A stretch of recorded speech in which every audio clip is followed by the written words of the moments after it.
gloria a Dios. Gloria sea al Señor.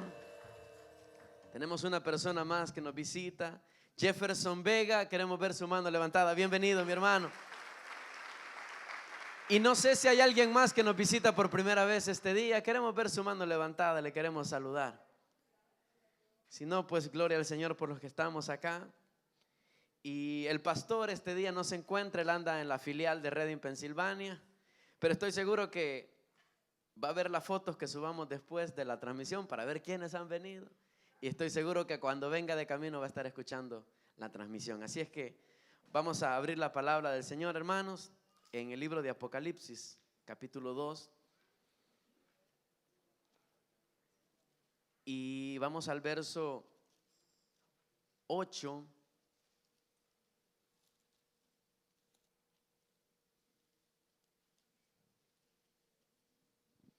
Vamos a leer hasta el verso 11, Apocalipsis capítulo 2, del verso 8 al verso 11. ¿Ya lo tenemos, hermanos? Dice la palabra del Señor. Y escribe al ángel de la iglesia en Esmirna, el primero y el postrero, el que estuvo muerto y vivió, dice esto: yo conozco tus obras y tu tribulación y tu pobreza, pero eres rico, y la blasfemia de los que se dicen ser judíos y no lo son, sino sinagoga de Satanás. No temas en nada lo que vas a padecer. He aquí, el diablo echará a algunos de vosotros en la cárcel para que seáis probados, y tendréis tribulación por 10 días. Sé fiel hasta la muerte, y yo te daré la corona de la vida. El que tiene oído, oiga lo que el Espíritu dice a las iglesias. El que venciere no sufrirá daño de la segunda muerte. Oramos al Señor. Buen Dios y Padre, una vez más venimos delante de ti en palabras de oración, poniendo en tus manos esta palabra preciosa que tú has dejado para nosotros. Señor, tú sabes, Señor, las necesidades de tu iglesia, Señor, y en consecuencia tú nos hablas, Señor, para que nosotros podamos recibir el alimento que necesitamos. Por eso te pido, Señor, que seas tú hablando a nuestras vidas y en nuestros corazones conforme a la necesidad de cada uno de nosotros, porque necesitamos tu palabra, Señor. Estamos sedientos. Hay un alma, Señor, que está sedienta de escuchar palabras, Señor. Hay un espíritu, Señor, que necesita, Padre, estar conectado contigo. Y hay un cuerpo, Padre, que necesita ser corregido, redarguido, Señor, o advertido, Padre. Habla nuestras vidas y a nuestros corazones. En el nombre poderoso de Jesús también ponemos en tus manos estas peticiones, Señor, que en estas notas cada uno de los hermanos ha dejado, creyendo que tú eres poderoso, creyendo, Señor, que tú tienes la última palabra para las soluciones de cada uno de sus situaciones. Obra de manera poderosa, Señor, en el nombre de Jesús. Si es enfermedad, sánalos.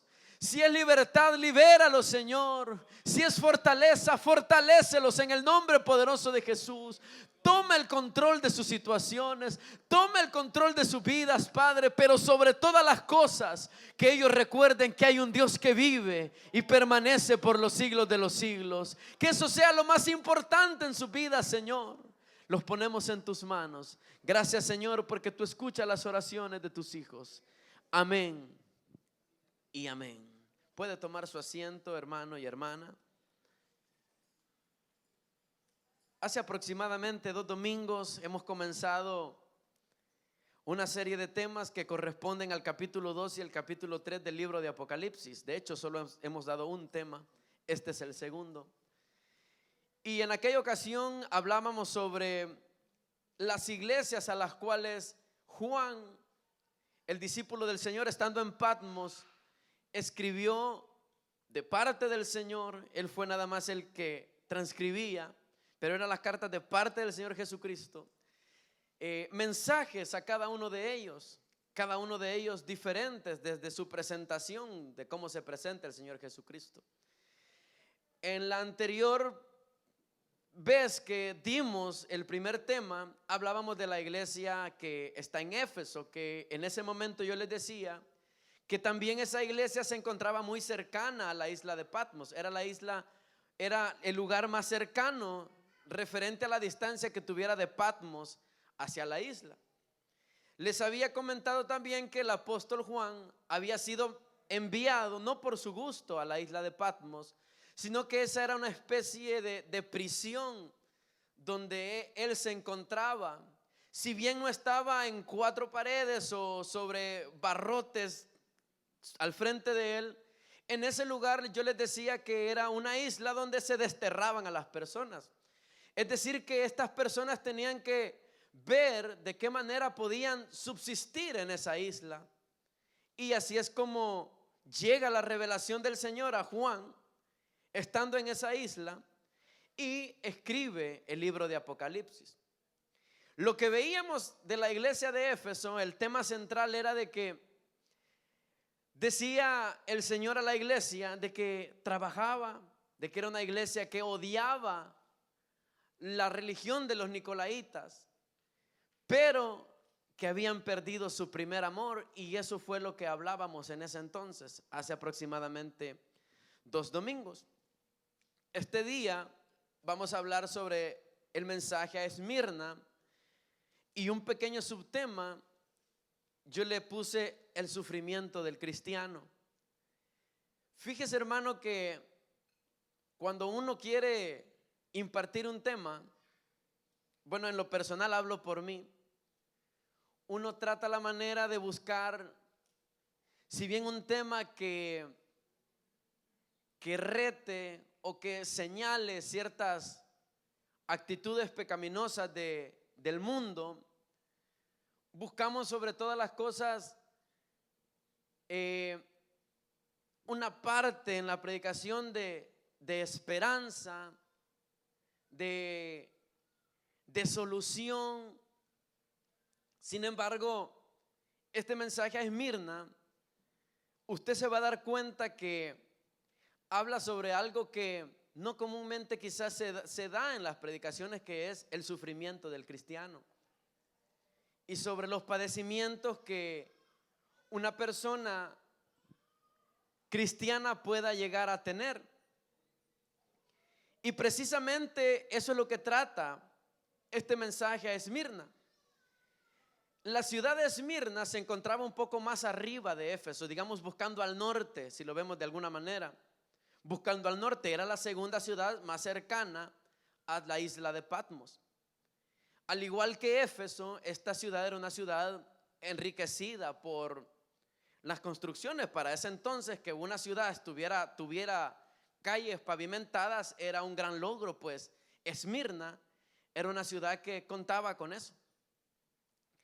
Esta ciudad se caracterizaba porque estaba también en un puerto, y en ese puerto ellos tenían un templo para una diosa que ellos le llamaban la diosa madre, una diosa de los romanos. Entonces era un pueblo idólatra.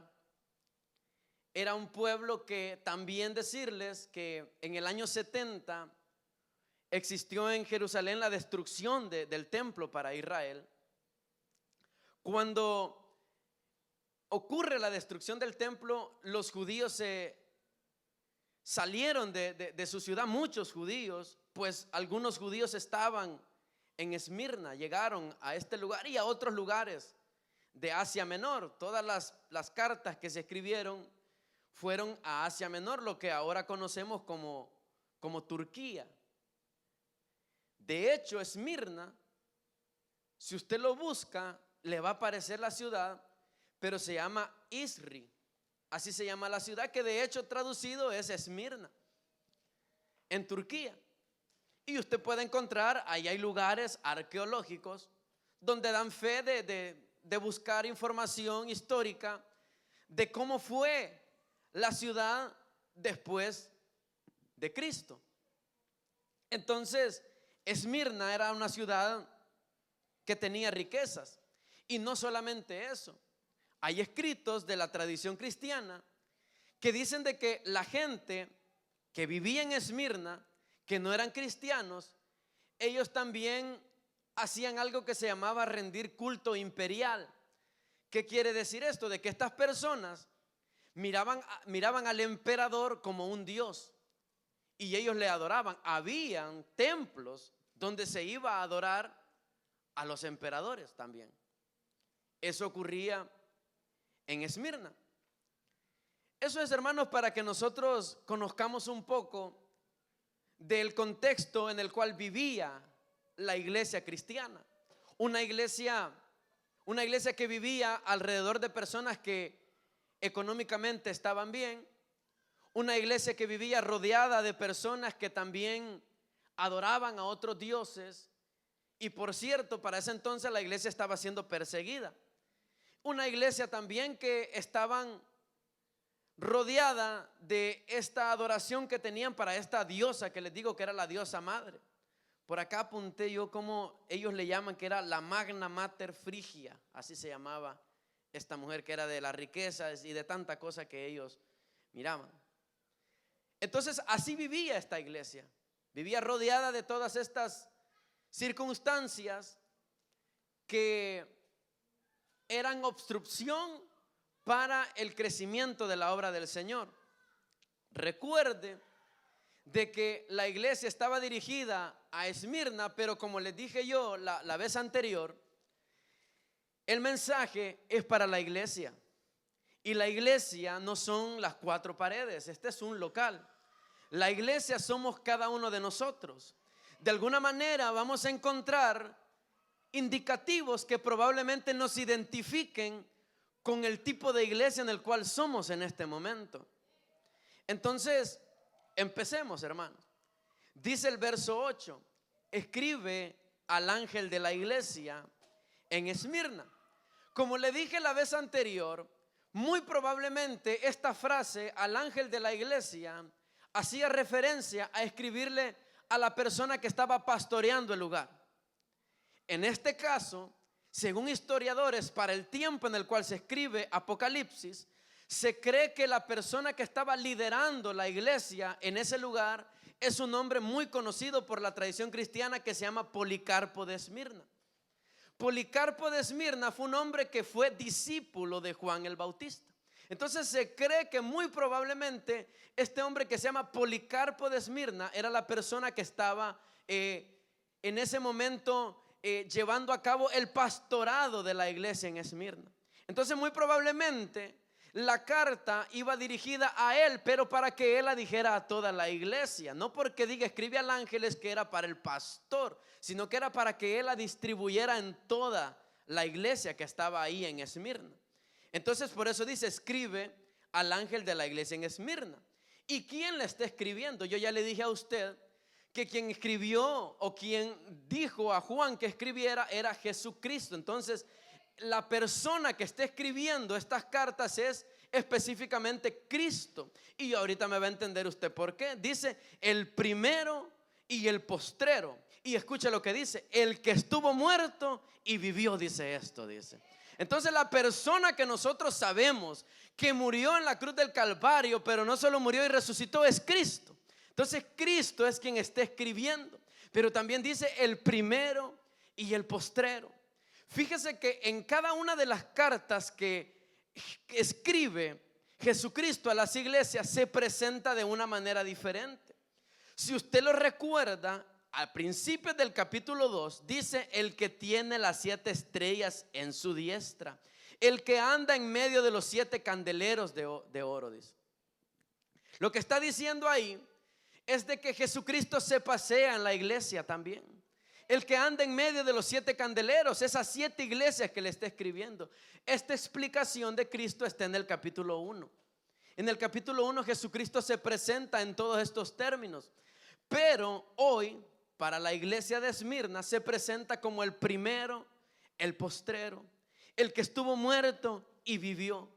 Fíjese, hermano, de que han pasado reinos, han pasado colonias, generaciones en el mundo. Podemos venir desde Babilonia, podemos venir desde Egipto, podemos estar, hermanos, parados en aquellos que se llamaban filisteos. Han pasado imperios, hermanos, han pasado. Déjeme decirle algo, antes que esos imperios estuvieran, la persona de Cristo ya existía. Y cuando esos imperios se debilitaron, la persona de Cristo seguía teniendo el mismo poder. Y aún vino otro imperio y la persona de Cristo todavía tenía el mismo poder. Es decir, hermanos, que Dios tenía el poder de estar en el principio. Y aunque pase todo lo que pase, Dios va a seguir siendo el mismo. Va a seguir siendo el mismo, con el mismo poder.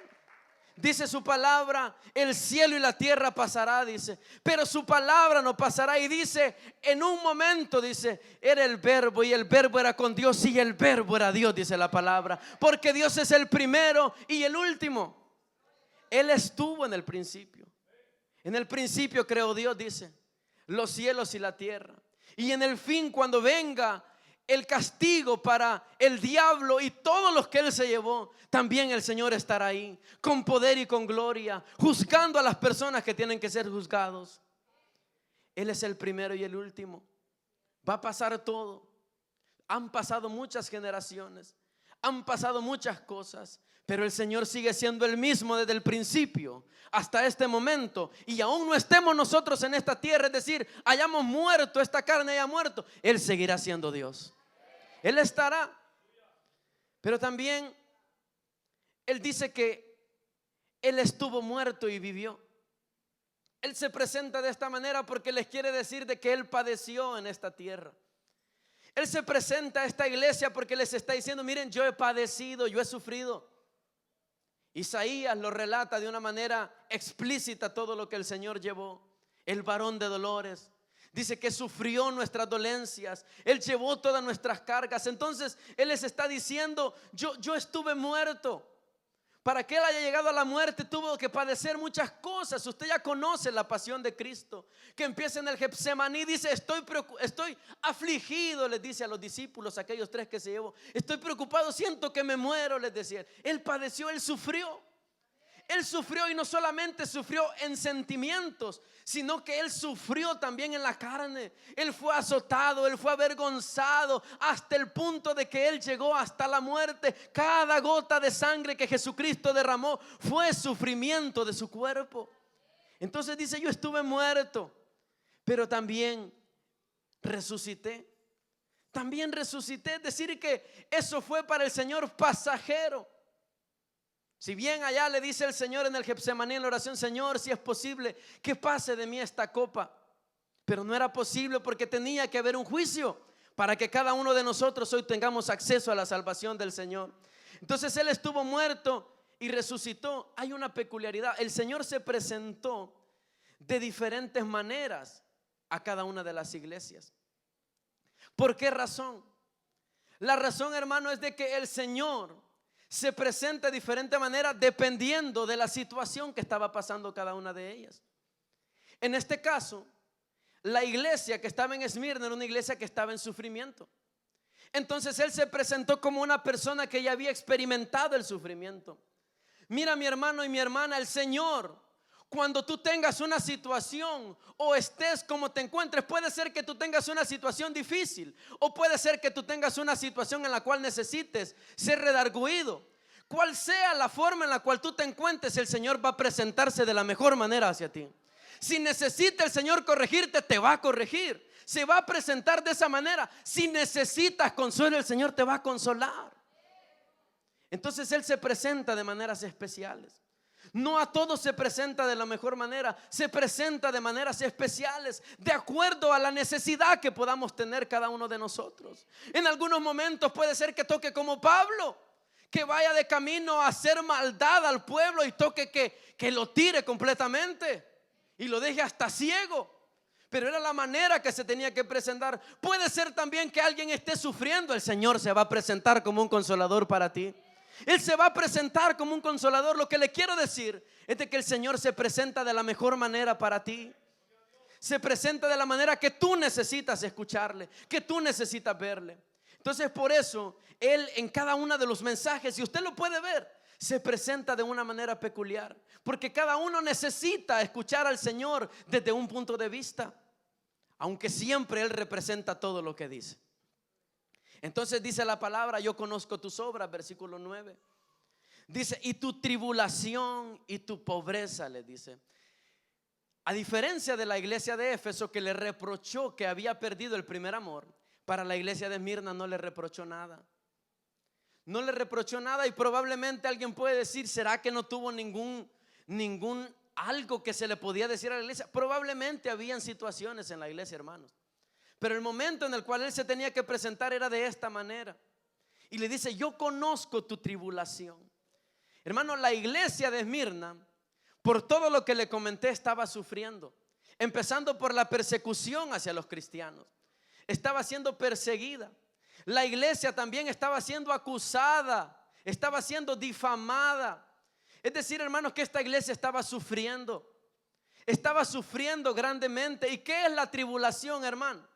La tribulación tiene que ver con opresión, tiene que ver con aflicción, tiene que ver con angustia. Se refiere, hermano, a las dificultades, al sufrimiento que alguien esté pasando. Interesante decirles de que no es que usted haya buscado estar sufriendo, sino que el sufrimiento llegó a usted sin buscarlo. Esa es una tribulación, algo que llega a usted sin que usted lo busque. Y usted se empieza a preguntar: ¿y qué ha pasado aquí? ¿Por qué estoy pasando esta situación? Esa es una tribulación, porque hay otra que es la consecuencia del pecado. La consecuencia del pecado, hermano, el sufrimiento que usted tiene a veces es por la consecuencia de su pecado. Pero hoy le estoy hablando de la tribulación, de algo que llega que usted no lo ha buscado. Al contrario, usted está haciendo las cosas bien, usted está actuando de la mejor manera, usted está acá en la iglesia, usted está sirviendo, usted está buscando del Señor, usted le está diciendo: Señor, yo quiero cada día más y más de ti. Pero la tribulación llega a nuestras vidas, los momentos difíciles llegan, esos momentos de opresión llegan, no lo ha buscado usted. No es que usted esté en una situación por su cabeza y porque usted ha hecho algunas cosas y eso lo ha llevado. No, ha llegado porque toca que llegue la tribulación a su vida. Entonces eso le dice el Señor: yo conozco tus obras y tu tribulación. Pero no solamente estaban atribulados, es decir, en persecución, difamándolos, burlándose de ellos. Hay personas que dicen de que probablemente para este tiempo estaba tan tremenda la persecución que esta gente no podía conseguir un trabajo. No podía conseguir un trabajo, o por lo menos un trabajo digno. Aunque tuviera las capacidades, no podía. Y eso nos hace sentido, porque también le dice: y conozco tu pobreza, le dice. Conozco tu pobreza.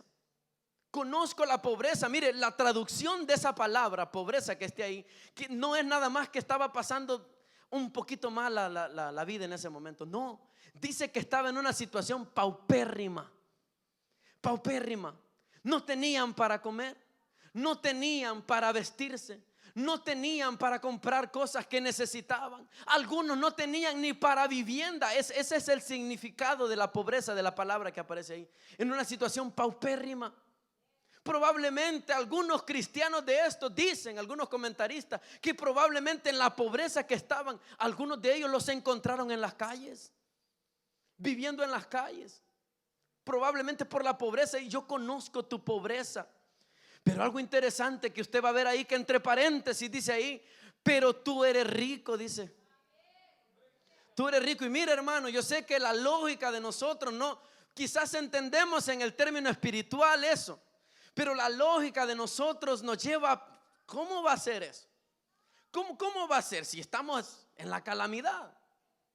Estamos en la calamidad, y yo sé que usted ya conoce la respuesta. Yo sé que usted ya sabe de la riqueza que le estoy hablando. Yo sé que usted ya sabe de que, como aquel hombre pobre, ¿verdad? Lázaro, que estaba ya hasta enfermo, y aquel rico, pero ese que estaba ahí, hermano, lo que quiero hacerle ver de que ese que estaba ahí enfermo era más rico que el que estaba comiendo ahí en la mesa. Era más rico. ¿Pero por qué? ¿Por qué? El tema es, hermanos, de que la riqueza el Señor no la mira en lo que va a pasar en este mundo o en su tiempo de vida acá. La riqueza del Señor la mide allá en la patria celestial. Allá están las riquezas de los hijos del Señor. Allá se encuentran. Entonces dice Mateo, ¿verdad? En el Sermón del Monte, hace poco estaban hablando de eso. Dice, no hagas riquezas en esta tierra, dice la palabra.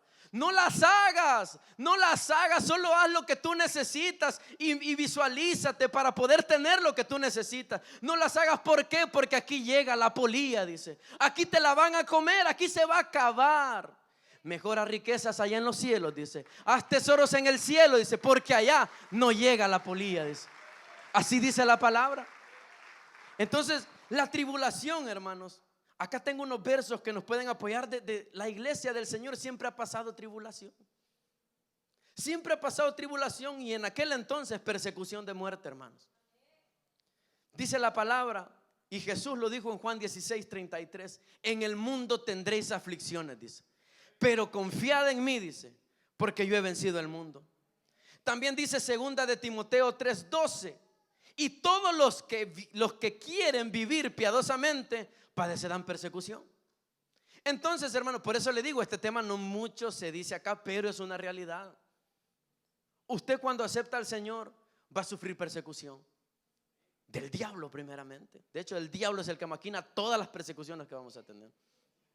Y él ocupa agentes, personas, sistemas para oprimirnos, para agarrarnos y para tenernos. Y entonces así dice la palabra, de que vamos a pasar situaciones. Decía Pedro, les decía a las personas, a la iglesia siendo perseguida: mire, gócense en la tribulación, porque la tribulación produce fe, dice. Y ahí empieza una seguidilla de versículos que le empieza a decir todo lo que produce paciencia, les dice. Y son cosas que vamos a pasar. Yo quisiera decirle: miren, ¿saben qué? Cuando usted esté sufriendo, venga al Señor y ya va a dejar de sufrir. Como hay una iglesia que pare de sufrir, se llama. No, hermano. No, hermano, probablemente suframos más. Muy probablemente. Porque ya no solo vamos a tener las situaciones que como personas tenemos, sino que, como decía Jesucristo preparando a los discípulos antes de morir, miren, la gente los va a aborrecer, les dice. Los van a aborrecer. Entonces vamos a sufrir. Vamos a sufrir. Y aquí, hermano, yo le quiero decir de que una persona que le diga a usted que los problemas de su vida, en el sentido de que usted va a vivir cómodamente después de que venga el Señor, hablando de las situaciones que puede, eso es mentira, hermano. Ahora también le digo que sinónimo de riqueza no tiene que ver con sinónimo de que usted esté bien con el Señor también. Porque en algún momento hay personas que le pueden llegar a decir: usted está mal porque usted quizás no está bien con el Señor. No, hermano, esta iglesia no le reprochó nada al Señor. No le reprochó nada. Más bien le dijo: conozco tu pobreza. Hay iglesias, hermano, que hablan de las riquezas, y que traiga 40 y se va a llevar 80.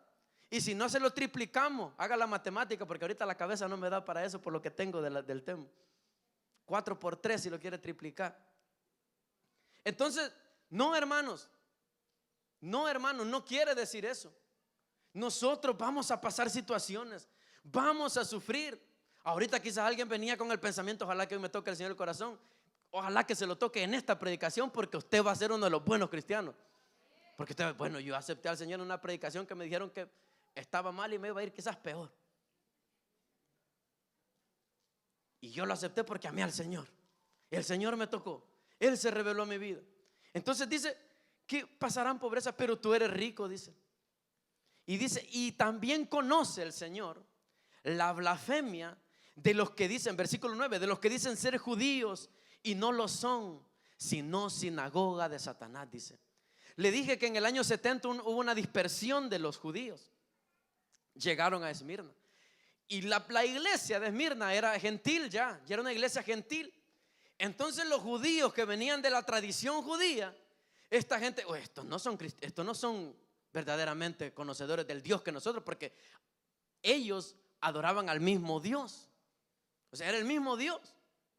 Algo que de hecho para los romanos parecía raro, porque ellos tenían un montón de dioses. Por lo que se le viniera de la cabeza a uno, ya decía: hay un Dios para esto. Pero entonces esta gente judía, de que se agarraron de la ley, ¿verdad? No, ellos no son de los que nosotros adoramos. Por cierto, a los judíos se les había dado en ese entonces, a los judíos se les había dado en ese entonces la oportunidad que pudieran adorar a su Dios. Entonces los judíos con todas sus leyes, estos fariseos, estos publicanos y todos los que seguían esta corriente, esta secta religiosa, todos ellos estaban bien ahí, no tenían persecución, pero a los cristianos sí los perseguían. A los cristianos sí los perseguían. No perseguían a los que estaban ahí, que tenían ya la religión de las leyes y los escribas. No, a ellos no. Si usted se acuerda, cuando matan a Jesucristo, los que andaban haciendo la revuelta eran ellos. Entonces los romanos, como ellos le obedecían también a los romanos no veían problema. Y algo que pasaba en ese entonces, de que cuando alguien se oponía a lo de un imperio, eso era considerado como alguna rebelión que se quiera dar. Y lo único que quería hacer la iglesia del Señor era no adorar a ningún otro Dios. La iglesia del Señor en ese entonces solo quería adorar al Dios al cual ellos habían creído y que se les había revelado para darle la gloria siempre a Él. Entonces ese era el problema. Pero los judíos, estos judíos que se fueron en la dispersión y no eran cristianos, estos judíos adoraban. Estos judíos se hacían como el camaleón, ¿verdad? A veces aquí, a veces allá. Si el emperador le decía algo, lo hacían. Favor te doy. Así vivían. Entonces, ¿pero qué les dice el Señor? Los que dicen ser judíos y no lo son, sino sinagoga de Satanás. Mire, hermano, hay personas que pueden decir que son cristianas y pueden vestirse de la mejor manera, pueden actuar, hablando de actuación, como un cristiano, y lo puede ver usted, lo puede ver. Sin embargo, puede ser de que más de alguno sea sinagoga de Satanás. ¿Y cómo nos vamos a dar cuenta? Con las obras de las personas. ¿Cómo se va a dar cuenta usted? Con el actuar de la persona. Porque alguien no puede vivir en una actuación toda su vida. No puede vivir en una actuación toda su vida. Tarde o temprano, el Señor desenmascara. Entonces nadie puede. Entonces, ¿y qué les dice el Señor? Esta gente que dicen que son judíos no lo son. No lo son, sino que son sinagoga de Satanás, le dicen. Jesucristo les estaba diciendo. Son sinagoga de Satanás. Y es que esta gente, hermano, acusaba a los cristianos. Los acusaba. Ya vamos a llegar a una parte tremenda de ese entonces, de cómo esta gente, siendo judía, iba a traer la leña el sábado, el día que ellos descansaban, el sábado. Iban a traer leña para llevarla para que quemaran a los cristianos. Esos judíos, esas sinagogas de Satanás. Entonces, así le dice: yo conozco. Pero por si eso fuese poco, hermanos, dice el verso 10: no temas en nada lo que vas a padecer. Yo quiero que me vea esta parte, hermano. Venimos de un verso donde le dice: yo conozco que estás sufriendo, yo conozco que estás en pobreza, yo conozco que estás siendo difamado, yo sé que hoy, en el hoy, tú estás pasando eso. Ese es el verso 9. Pero dice el 10: no temas en nada lo que vas a padecer. Está hablando de lo que viene ahorita, más adelante. No temas de lo que vas a padecer. O sea, aparte de que estás sufriendo, fíjate que ahí viene algo más. Ahí viene algo más. Por eso le digo, el sufrimiento de un cristiano. ¿Y qué dice? He aquí, dice, el diablo echará a alguno de vosotros a la cárcel para que seáis probados y tendréis tribulación por 10 días, dice la palabra. Entonces estaban sufriendo, estaban viviendo en pobreza, los estaban difamando. Como les digo, probablemente esta gente, por creer en Jesucristo, eran despreciados. Pero miren, ahí viene algo más. Pero no teman, les dice, van a ser metidos algunos de ustedes a la cárcel. ¿Qué haríamos, hermanos, nosotros? ¿Qué haríamos si estamos pasando una situación difícil y viene Jesucristo y nos dice: mire, pero te falta todavía? Porque ahí está la evidencia del amor al Señor. ¿Qué haría usted? ¿Se va a correr? ¿Va a salir como un cobarde o va a seguir el consejo de no temer? Y va a soportar la prueba. Porque eso es lo que está pasando a esta iglesia. Le está diciendo: estás mal, estás sufriendo. No porque tú hayas buscado tener esa situación, es porque en este momento te toca pasar una tribulación. Pero mira, también te van a llevar a la cárcel. También algunos de ustedes irán a la cárcel. Eso le dice: vas a sufrir más todavía. Vas a sufrir más, porque el diablo echará a alguno de vosotros a la cárcel para que seáis probados y tendréis tribulación por 10 días. Dice, hermano, la palabra del Señor de que el diablo anda como león rugiente buscando a quien devorar. Buscando a quien devorar. Pero en eso que anda el diablo de esa manera, y todos sus secuaces, en eso que anda el diablo de esa manera, el Señor le permite a la iglesia que pase por tribulaciones. ¿Pero por qué? ¿Por qué? Señor, si yo te sirvo, Señor, si yo te amo, ¿por qué tengo que pasar sufrimiento? Es una pregunta que nos podemos hacer. Y es que Satanás, hermanos, es presentado como el que instiga, como ese de hermanos de que anda viendo cómo destruirle. Una vez usted agarra el título de hijo, ya le puso el ojo a Satanás, y no para hacerle bien, hermano. Es para buscarle. Pero déjeme decirle algo antes de entrar a esta parte, de que aunque el diablo llegue a buscarle y el diablo le haga pasar tribulación, todo está controlado por el Señor. Hasta el diablo mismo actúa a favor de lo que el Señor quiere. Entonces, para que seáis probados, dice, esa es la palabra, para que seáis probados. Es que el propósito, hermanos, de pasar tribulación es para que seamos probados como el oro. Para que seamos probados. Dice la palabra del Señor, escuche esto. Dice Primera de Pedro 1:6.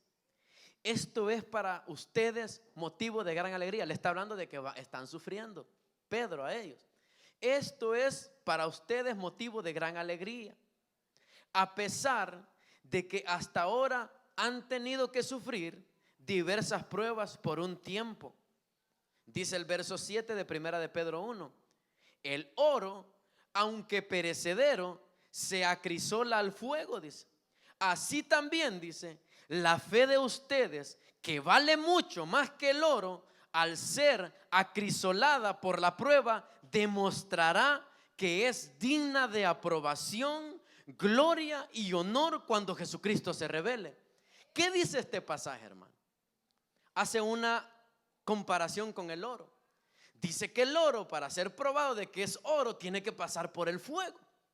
Entonces dice que ustedes, nosotros como cristianos, para ser probados que somos hijos de Dios, vamos a tener que ser probados en fuego mismo. Vamos a ser probados, porque ahí es donde viene el honor y la gloria. ¿Por qué, hermano? Porque cuando usted está en una situación difícil, yo a veces hablo con personas, en algún momento he tenido la oportunidad, que están pasando una situación difícil. Pero cuando yo, como persona que solo estoy escuchando, que me empiece a decir: mire, hermano, yo estoy pasando esto, yo estoy pasando esta situación, pero ¿sabe qué? Yo confío en el Señor. Yo confío en lo que el Señor me va a sacar de esta situación. Yo no sé cuándo, pero el Señor me va a sacar. Mire, lo que yo he hecho, aparte de llorar por lo que estoy pasando, es buscar más al Señor. Buscar más al Señor. ¿Sabe qué pasa en mí cuando yo lo escucho? Yo digo: Dios mío, qué hombre o qué mujer con una fe tan inquebrantable. Porque desde esta posición que alguien esté sufriendo, para mí puede ser: no, si eso no es nada. Pero el que lo está viviendo sabe lo que está pasando. Sabe lo que está pasando. Pero ahora yo escuchar a esa persona que me diga: yo no me voy a rendir, yo voy a buscar más al Señor. ¿Usted cree que en mí como testimonio no me levante el ánimo, hermano? En decir: ¿cómo es que puede ser que esta persona que está sufriendo está amando más al Señor de lo que yo, que estoy en una posición quizás más cómoda en este momento? Es para eso. Entonces el sufrimiento, hermano, es para eso. Es para eso. ¿Es necesario? Sí, es necesario. Es necesario el sufrimiento, hermanos. Es necesario. Y ya va a ver usted por qué. Dice Santiago 1:2: hermanos míos, considérense muy dichosos cuando se tengan que enfrentar con diversas pruebas, pues ya saben que la prueba produce fe, dice, constancia, y la constancia debe llevar a feliz término la obra, para que sean perfectos e íntegros sin que le falte nada.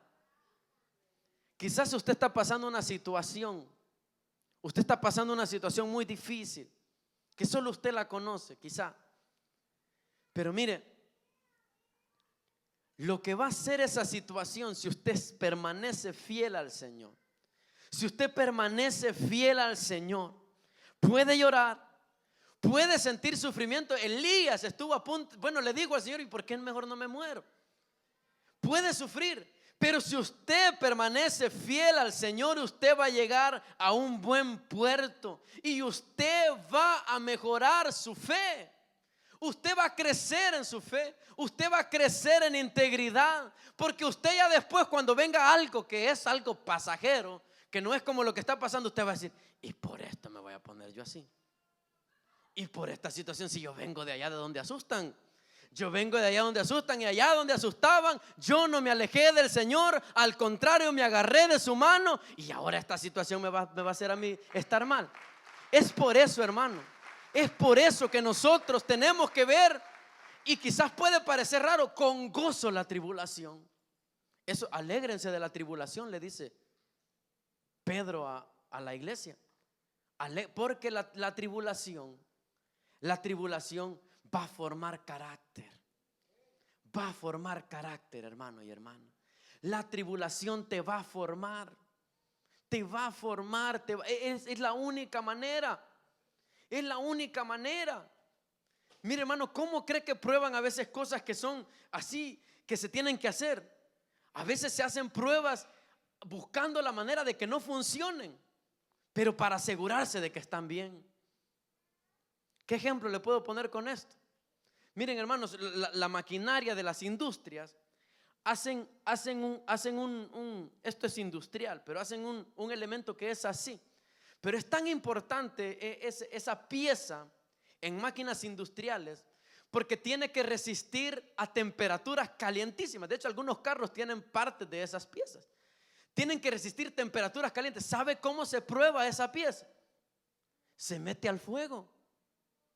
Y que pase el fuego, y un fuego que ya parece lava, porque dicen hasta se ve hasta no parece solo aire de fuego, sino que ya parece algo espeso.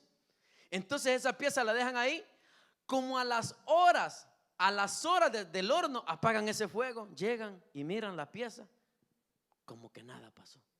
Entonces esta pieza sí tiene que estar en la posición que tiene que estar. Así pasa con nosotros. Por eso pasamos ese fuego. Por eso en ese fuego, hermano, se va a formar.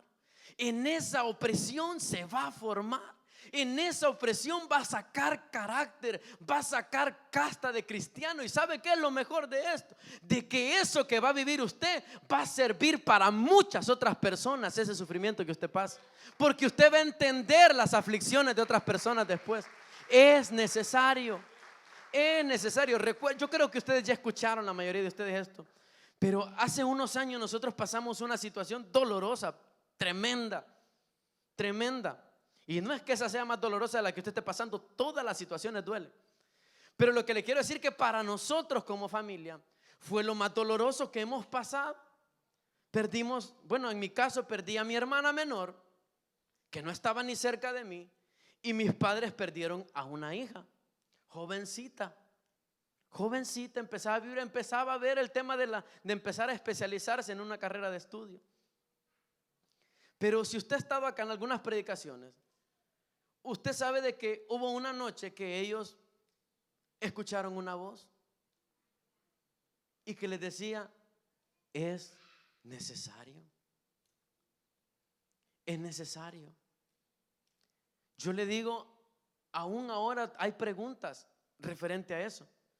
Pero si hay algo de lo que yo estoy seguro, es de que eso ha formado carácter, ha formado empatía en los pastores, porque después de eso yo recuerdo que empezaron a fallecer personas de la tercera edad en la iglesia.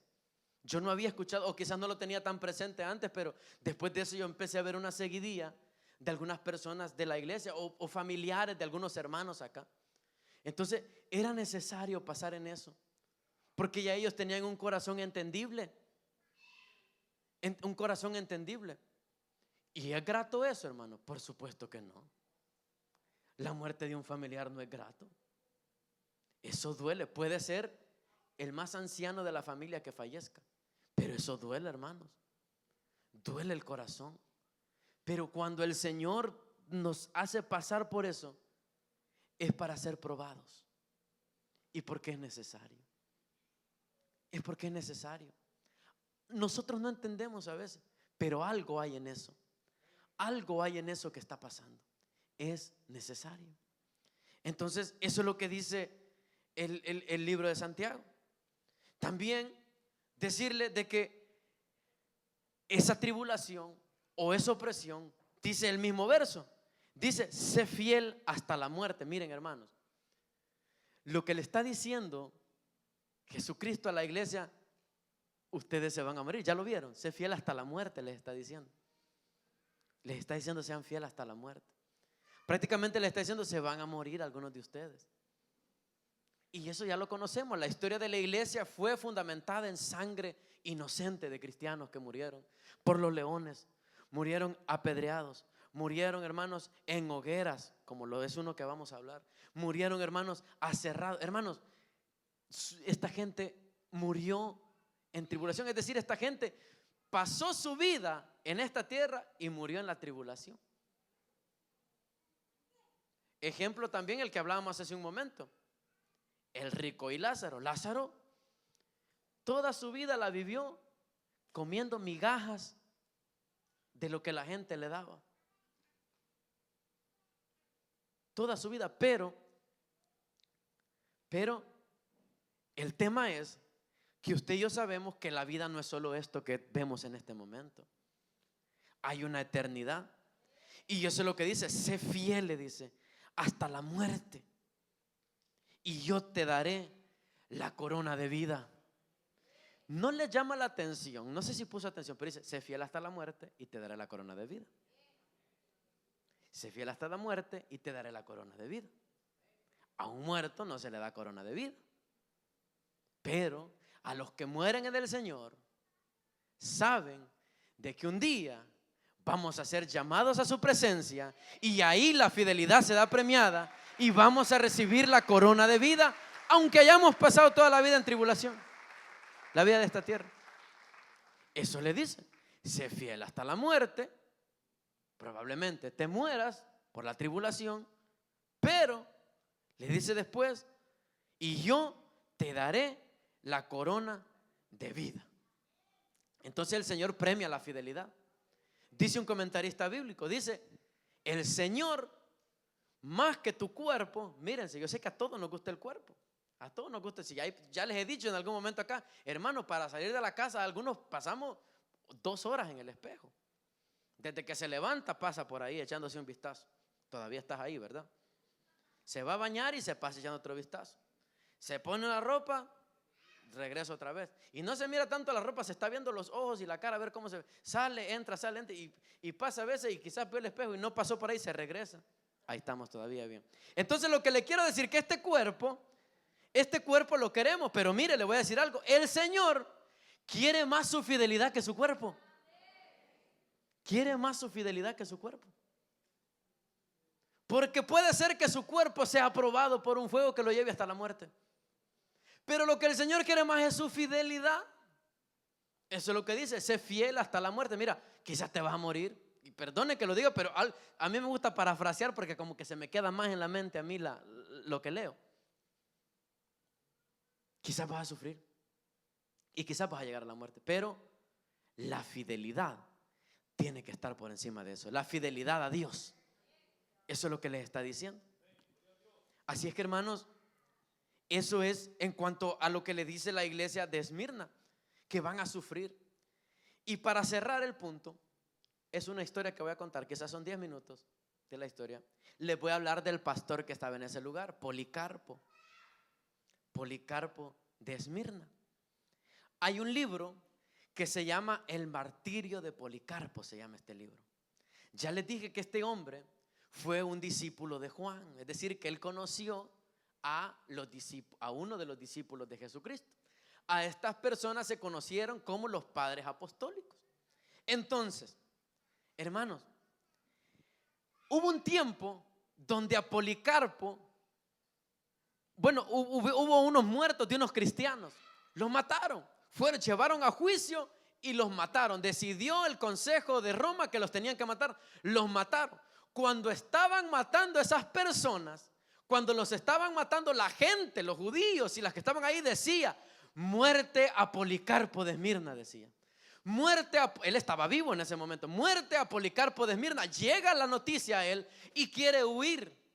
Él quiere huir porque la gente, me imagino, le dijo: te van a matar, Policarpo. Hermano Policarpo, lo van a matar. Váyase que a usted es el objetivo que quieren ahora. Y él sale a las montañas. En las montañas se va con unas personas. Voy a orar, le dice. Y se pone a orar. Y pasó algo. Nadie sabe qué pasó, pero así lo narra el martirio de Policarpo, que es un libro de ese tiempo.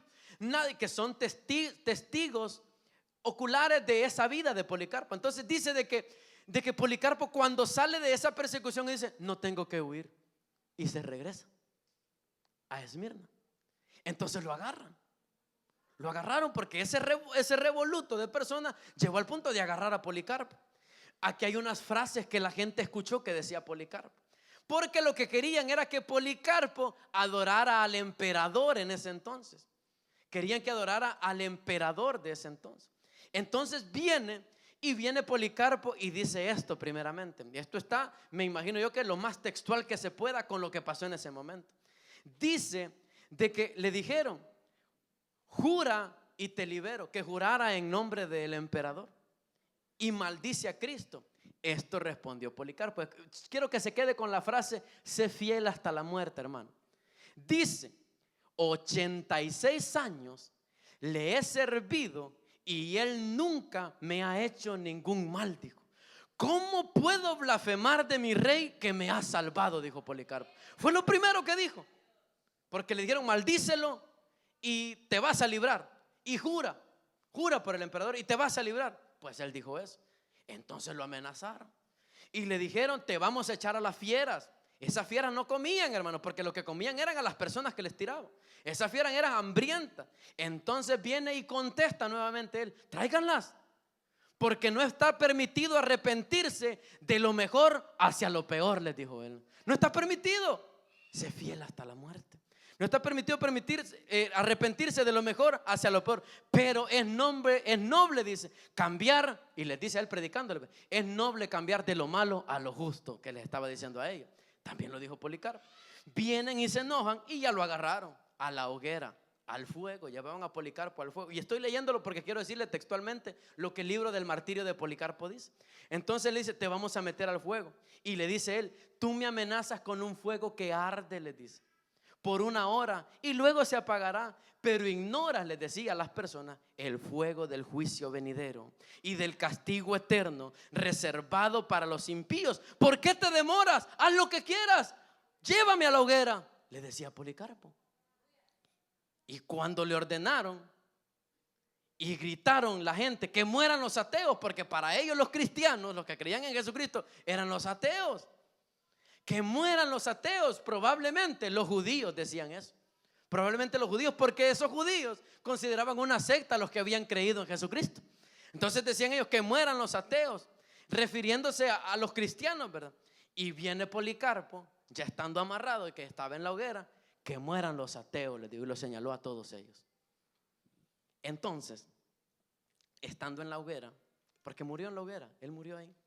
Cuando iban a clavarlo en el poste, lo querían clavar, dijo él: dejadme tal como estoy, pues el que me da fuerza para soportar el fuego dará también, sin necesidad de vuestros clavos para permanecer inmóvil en la hoguera. Él le dijo: no me voy a mover de aquí, no me claven, no me voy a mover, porque el que me ha dado la fuerza para estar en este fuego, me va a dar la fuerza para que no me corra también. Sé fiel hasta la muerte. Y terminó la vida de Policarpo con esta oración. Dijo así Policarpo: Señor Dios omnipotente, Padre de tu amado y bendito Hijo Jesucristo, por medio de cual hemos recibido el conocimiento de ti, de los ángeles. Le estoy diciendo que él ya estaba en la hoguera, hermano, en este momento. De las potestades, de toda la creación y toda la raza de los justos que viven en tu presencia. Yo te bendigo porque me has considerado digno de este día y de esta hora, para que tome parte, contado entre tus mártires, en el cáliz de Cristo para la resurrección de la vida eterna, tanto el alma como el cuerpo en la incorruptibilidad del Espíritu Santo. Sea yo recibido hoy en tu presencia como un sacrificio rico, aceptable, conforme lo que antemano preparaste, revelaste y ahora has cumplido. Tú que eres Dios fiel y verdadero. Por eso y por todas las cosas te alabo, te bendigo, te glorifico por medio del eterno y celestial sumo sacerdote Jesucristo, tu Hijo amado, por medio de cual sea a ti, con él y el Espíritu Santo, gloria ahora y por los siglos de los siglos. Amén. Esa fue la oración de un hombre a punto de la muerte. Esa fue la fidelidad de un hombre, hermano y hermana.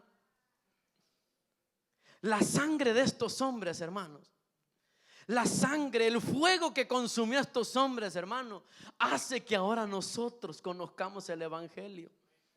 Por hombres como estos que sufrieron hasta la muerte, por mártires que no se cansaron, porque yo les decía a los que estamos en la clase de teología, les decía: miren, por uno que moría, un montón de personas conocían al Señor.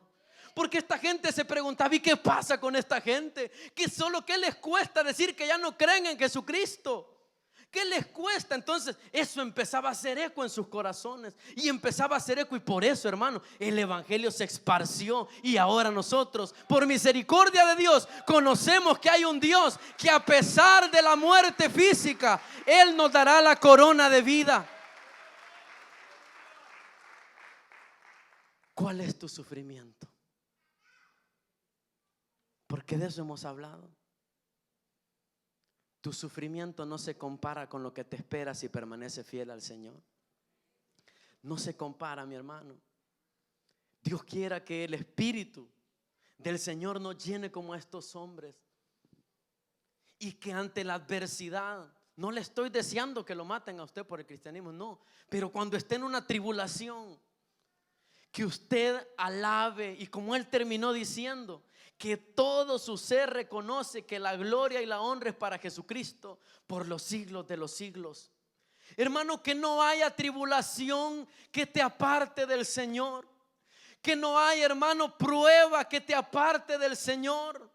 Que no haya, hermano, circunstancia en esta vida que te haga desfallecer. Al contrario, tú tienes que ser como ese oro que es probado, y que ese fuego demuestre que tú verdaderamente has reconocido que hay un Dios y le amas. Y a pesar de todo eso, tú permanecerás fiel al Señor por siempre. No importa tengas o no tengas, no importa estés enfermo o no, tú eres fiel al Señor por lo que Él ha hecho en tu vida. Que el Señor nos ayude, hermanos, y que podamos vivir de esa manera. Que nuestro estilo de vida sea algo que la gente vea, aunque sea un poco de Jesucristo en nosotros. Y que cuando estemos sufriendo, si la gente diga: pobrecita esta persona, o se llegue a compadecer, pero que sobresalga y digan: cómo ha permanecido fiel esa hermana, ese hermano al Señor, a pesar de la situación que esté pasando. Porque eso es lo que quiere el Señor, hermanos, que seamos fieles. Vamos a sufrir, pero como dijo ahí el pasaje, por 10 días. Ese 10 días puede ser literal, pero lo que dice también es que la tribulación va a pasar. Eso va a terminar. Eso va a terminar, hermano y hermana. La tribulación no es eterna si usted es hijo de Dios. La tribulación es temporal. Esa prueba que el Señor le ha puesto es temporal. después de la tormenta va a venir la calma. Y si usted ha permanecido fiel, usted saldrá, hermano, como un roble bien parado. Porque si usted se ha quedado en esos ríos de agua viva, el Señor lo va a ayudar en ese lugar. El Señor lo va a fortalecer en ese lugar. Pero sea fiel al Señor. Sea fiel. Y por eso le dice: no temas. Le dice: no temas, no porque no va a sentir escalofríos de sentir que lo pueden matar o que es tremenda la situación y no, su cuerpo no va a resentir alguna reacción. No, lo que le está diciendo: sea valiente. Sea valiente. Si usted ya conoce al Señor, pues ahí conózcalo más. Conozca al Señor de las tempestades. Sea valiente. Entonces póngase de pie.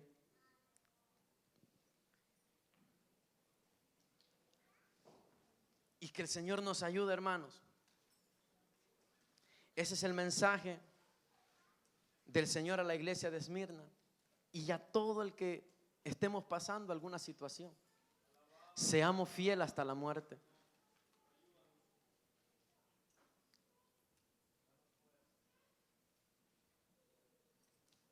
Y termina el pasaje del mensaje a Esmirna diciendo: el que tenga oídos, que oiga. Así terminan todas las cartas.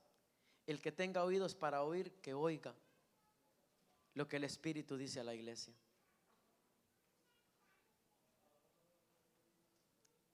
Cierra tus ojos.